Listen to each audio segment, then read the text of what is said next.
Good afternoon सर्वांना. बघा आपण लास्ट लेक्चरला 8 स्टँडर्डचा 5th लेसन सुरू केला होता. कोणता? Expansion formula. याच्या आतापर्यंत आपले 4 व्हिडिओ झालेले किंवा 4 आपले लेक्चर झालेले. पहिले लेक्चर आपलं प्रॅक्टिस सेट 5.1 चं आहे. सेकंड लेक्चर आपलं 5.2 आणि थर्ड लेक्चर सुद्धा 5.2 चं. फोर्थ लेक्चर जे आहे ते 5.3 चं. एकूण 4 लेक्चर झाले आतापर्यंत आपले. आता आपल्याला आजचं लेक्चर बघायचंय प्रॅक्टिस सेट 5.3 चं जे उरलेला अर्धा प्रॅक्टिस सेट आहे तो आता आपल्याला बघायचा आहे. बरोबर. मग आतापर्यंत आपण जे फॉर्म्युले बघितले ते 2 फॉर्म्युले आपल्याला उरलेल्या पुढच्या एक्झाम्पल साठी सॉल्व्ह करायचे. थोडक्यात मी तर लिहून ठेवतो जर आपल्याला गरज पडलीच तर. कोणते फॉर्म्युले यूज करायचे? आतापर्यंत आपण प्रॅक्टिस सेट 5.3 चे 2 एक्झाम्पल आहे. एक पहिले एक्झाम्पल मध्ये एकूण किती एक्झाम्पल आहे? 8 आपण मागच्या लेक्चरला बघितले. सर्वांनी त्याची पुन्हा एकदा रिवाइज करा मागच्या व्हिडिओ मध्ये जाऊन. आता आपल्याला काय बघायचं आहे तर सेकंड नंबरचा क्वेश्चन. त्याच्यात सुद्धा काय दिलंय बरं? सिम्प्लिफाय. सिम्प्लिफाय म्हणजे दिलेले एक्झाम्पल आपल्याला काय करायचंय? सॉल्व्ह करायचंय. याच्यात एकूण किती एक्झाम्पल दिले बरं? आपल्याला 4 एक्झाम्पल दिले. आणि या 4 एक्झाम्पल साठी आपल्याला 2 प्रकारचे फॉर्म्युले लागणार आहेत. कोणते फॉर्म्युले ते एकदा मी इथं राईट करतो. बघा एक लक्ष द्या. पहिला फॉर्म्युला आपल्याला लागणार आहे a plus B bracket cube. मग हा फॉर्म्युला ऑलरेडी आपण शिकलेला आहे ना. मग काय असतो हा formula? a cube plus 3a square b plus 3ab square plus b cube. आणि सेकंड फॉर्म्युला काय बघितलं आपण? a minus B bracket cube is equal to काय? a cube minus 3a square b plus 3ab square minus b cube.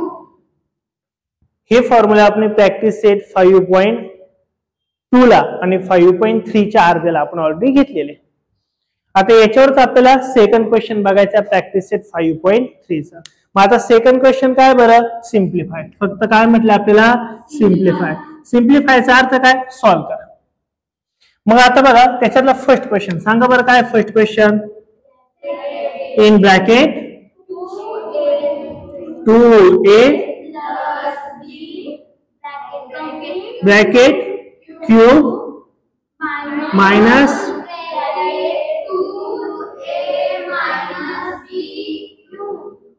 हे आपल्याला काय करायचं? Simplify करायचंय. सिम्प्लिफाय करायचं म्हणजे काय रे? सॉल्व्ह करायचं. येईल का लक्षात? मग इज इक्वल टू काय बघा. मग हेच पुन्हा खाली लिहिलं इज इक्वल टू.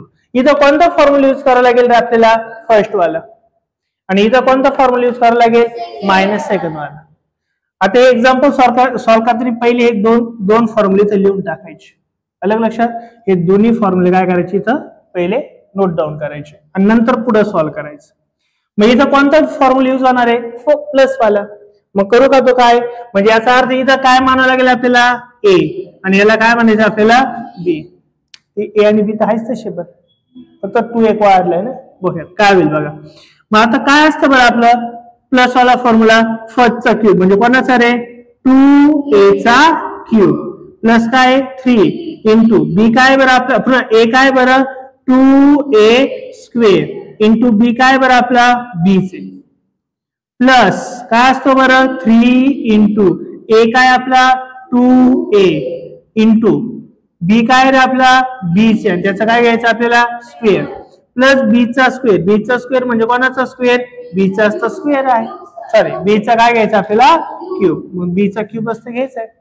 झालं का पहिला फॉर्म्युला लिहून? आता पुढे काय बरं? Sign minus. काय इथं? मायनस. मग मायनस असेल तर मध्ये काय करा? आता ब्रॅकेट. आता ब्रॅकेट मध्ये कोणाचा फॉर्म्युला लिहायचा आहे? ए मायनस बी चा. बरोबर का नाही? हा पहिला कोण असतो? ए आणि हा कोण असतो रे? बी. मग तोच फॉर्म्युला लिहा. मग काय होईल बरं? ए म्हणजे कोण असेल इथं? 2a. ए चा अर्थ काय राहणार आहे? 2a आणि बी चा अर्थ बीच राहणार आहे. मग आता ए क्यूब म्हणजे कोणाचा क्यूब रे? 2a क्यूब मायनस 3a म्हणजे काय? 2a square. 2a square into काय असतो? बी. बी म्हणजे काय रे? बी चे प्लस 3 इंटू ए म्हणजे काय? 2a इंटू बी चा काय स्क्वेअर, बी चा काय असतो स्क्वेअर, कारण की बी बीच आहे ना, बी चा स्क्वेअर मायनस काय असतो बी चा क्यूब, कारण की बी वाला बीच आहे म्हणजे बी क्यूब आहे. आणि जर ब्रॅकेट केलं होतं ना, मग इथं ब्रॅकेट काय ना तुमचं झालं कम्प्लीट. हे ब्रॅकेट का करायचं असतं, कारण की बाहेर काय मायनसचं साईन आहे. जर इथं प्लस साईन असलं तर ब्रॅकेट तशी करायची आवश्यकता नाही, मायनस असल्या मात्र ब्रॅकेट हे करायचंच. लक्षात येईल. ओके, नेक्स्ट स्टेप, आता सेकंड स्टेप काय होईल आपण बघूया. आता बघा 2 चा क्यूब किती होणार आहे बरं 8, आणि a चा क्यूब काय होणार आहे a क्यूब, प्लस 3 तसाच ठेवला इंटू 2 चा स्क्वेअर 4a स्क्वेअर, a चा स्क्वेअर a स्क्वेअर इंटू काय इथं b, प्लस 3 2 जा 6a आणि इथं काय रे b स्क्वेअर, इंटू च्या जनरली चालतं इंटू, इथं काय रे प्लस b चा काय क्यूब, त्याला काहीच करू शकत नाही, मायनस इन ब्रॅकेट. आता पुन्हा 2 चा क्यूब किती होणार आहे 8a क्यूब, बरोबर का नाही. हे मायनस मायनस बाकी आता आपलं रेग्युलर सॉल्व करायचं. इथं काय रे मायनस, इथं 3 इंटू 2 चा स्क्वेअर 4 आणि a चा square a square into b, plus 3 2 जा 6a इंटू काय b square minus b cube, bracket complete. इथपर्यंत कळलं बाबड्यांनो. आता मला सांगा ह्या मोठ्या ब्रॅकेटच्या बाहेर कोणतं साईन आहे रे मायनस. मग मी तुम्हाला सांगितलंय ना, जर ब्रॅकेटच्या बाहेर जर मायनस साईन असेल तर ब्रॅकेट काढून टाकल्यावरती मधले साईन काय होतात चेंज, म्हणजे प्लस असेल तर काय होणार आहे मायनस, आणि मायनस असेल तर प्लस. कळलं नाही हे माहिती आपल्याला. बाकी इथं काही चेंज होणार नाही, हा तसाच लिहून टाका. Is equal to 8a cube plus 3 into 4 किती होणार आहे 12a स्क्वेअर इंटू काय इथं b, प्लस इथं काय 6ab स्क्वेअर इंटू काय b क्यूब. इथपर्यंत कळलं काय इथं 3 4 जा 12 a square into b, plus ला प्लस घेतला 6ab square plus b cube. आलं का लक्षात. आता ब्रॅकेटच्या बाहेर मायनस आहे, हा प्लस वाला आहे ना, मग काय होईल हा मायनस 8a क्यूब, हा कोण आहे म्हणजे काय होणार आहे प्लस 3 इंटू 4 किती होणार आहे 12a स्क्वेअर b, हा मायनस प्लस आहे काय होणार आहे मायनस 6ab स्क्वेअर, मायनसचा काय होईल प्लस b क्यूब. इथपर्यंत कळलं प्रॉब्लेम. मग मला आता सांग याच्यामध्ये प्लस आणि मायनस असे कुणी सारखे सारखे आहे का, कोण आहे रे बघा, प्लस 8a क्यूब आणि तर मायनस 8a क्यूब, म्हणजे दोघं सारखे असल्या काय होईल रे कट होतील. ओके बर, इथं पण बघा प्लस 6ab स्क्वेअर, इथं पण बघा minus 6ab square, 6ab square इथं पण तोच, पण हा काय प्लस हा काय, मग हे सुद्धा काय होतील कॅन्सल. अजून काही कॅन्सल व्हायला चान्स आहे का नाहीये. मग आता काय शिल्लक राहिलेलं आपलं 12a स्क्वेअर b, इथं काय बरं 12a स्क्वेअर, बघा a स्क्वेअर b आणि इथं पण a स्क्वेअर b चे, पण हे 12 आहे आणि हे सुद्धा किती आहे 12, 12 प्लस 12 24, म्हणजे काय शिल्लक राहील 24a स्क्वेअर b, म्हणजे ही संपली टर्म, ही टर्म संपली आपली 12a स्क्वेअर बी, आणि इथं सुद्धा 12a स्क्वेअर बी आहे ना, 12 प्लस 12 किती जाणार आहे 24. इथपर्यंत काय आलं बरं, हे संपले हे संपले हे संपले, हे राहिलं, अजून काय राहिलं रे तेच राहिलं, म्हणजे a cube plus a cube म्हणजे काय होणार आहे 2a क्यूब, a क्यूब आणि हा अजून एक a cube sorry b cube आणि हा सुद्धा काय b क्यूब, म्हणजे किती होणार आहे 2b cube plus 2b cube. This is our answer. कळालं का प्रॉब्लेम आन्सर. नक्की काही डाऊट राहील का याच्यामध्ये, थोडाही नाही, फक्त प्लस इथं मायनस आहे ना, तर मधले साइन नंतर काय झाले चेंज. लिशाले सर्व व्यवस्थित, काय डाऊट राहील का मग ही व्हिडिओ. बरं चला आता एक्झाम्पल नंबर कोणता बघायचा आपल्याला सेकंड वाला. सांगा काय बरं मला सेकंड वाला एक्झाम्पल 3r ना, ब्रॅकेट 3r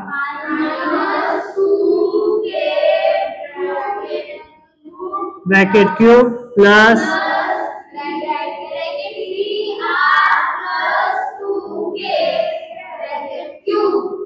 हे आपल्याला काय करायचंय सॉल्व करू. सॉल्व मग जय श्रीराम करू सर मग. ओके कोणता फॉर्म्युला यूज करायचा आता सेकंड वाला आणि इथं प्लस वाला करू मग सुरुवात. ओके काही प्रॉब्लेम. चॉकलेट खाल्लं का तू काल? नक्की खाल्लं ना? कोणाला दिलं नाही ना? कोणाला नाही दिलं? जिम मध्ये वगैरे नाही दिलं कोणाला?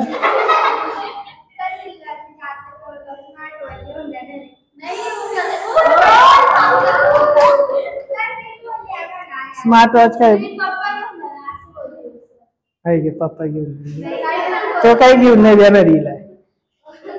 तो दुसरीला घेऊन देईल. हा एक लक्ष दे है ना. तुला मग तुला कोण घेऊन दे? पप्पा. बरं मायनस वाला करू चला. इथं हा काय राहणार आहे आता आपला ए. हा काय असेल इथं बी.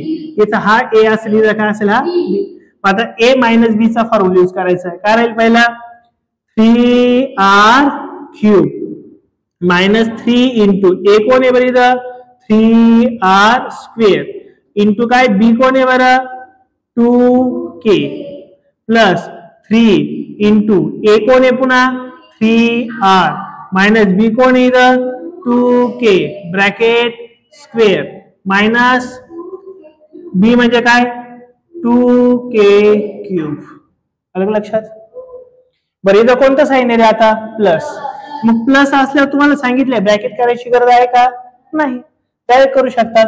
हा इथं कोणता फॉर्म्युला यूज करायचा आहे प्लस वाला. काय होईल बरं इथं जागा नाही म्हणून मी खाली लिहिलं. तुम्ही खाली लिहू शकता.